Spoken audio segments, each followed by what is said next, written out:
দূরের রাজ্যে ক্রিস্টাল ভ্যালির উপরের আকাশগুলি হীরার মতো জ্বলজ্বল করছে।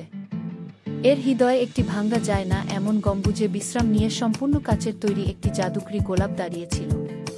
কিংবদন্তীরা ভবিষ্যদ্বাণী করেছিল যে যে এই গোলাপটি স্পর্শ করতে পারবে সে এক ইচ্ছা পূরণ করতে পারবে, কিন্তু অগণিত অনুসন্ধানকারী মন্ত্র ভাঙতে ব্যর্থ হয়েছে।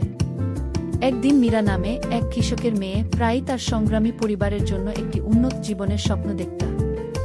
এক সন্ধ্যায় একটি জ্বলন্ত প্রজাপতি মীরাকে ক্রিস্টাল ভ্যালির উপরে নিয়ে গেল। অন্যদের থেকে ভিন্ন মীরা, আর তাই জোর করে গম্বুজটি ভেঙে ফেলার চেষ্টা করেনি। মীরা গম্বুজের সামনে নতজানু হয়ে মৃদুস্বরে বলল, যদি আমার একটি ইচ্ছা থাকে তবে এটি ধন বা ক্ষমতার জন্য হবে না, সেটি প্রত্যেকের জন্য প্রয়োজন এমন হবে কি।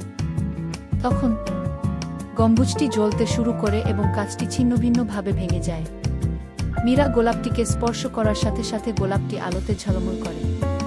নদীগুলি পরিষ্কার পানিতে ঝলমল করে, ক্ষেতগুলি সোনালী ফসলে ভরে যায় এবং রাজ্যের বিকাশ ঘটে। মীরা তার পরিবারে ফিরে এসে তৃপ্তি পেয়েছে। মীরা কাউকে বলেনি যে তার ইচ্ছা পূরণ হয়েছে, কিন্তু কৃতজ্ঞতার সাথে তার নাম ফিসফিস করে বলে। কাচের গোলাপটি আর কখনো আবির্ভূত হয়নি, কারণ এর জাদুটি একটি শুদ্ধ হৃদয়ের নিঃস্বার্থতায় পরিপূর্ণ হয়েছিল এবং রাজ্যটি উন্নতি লাভ করে সুখে জীবন যাপন করে।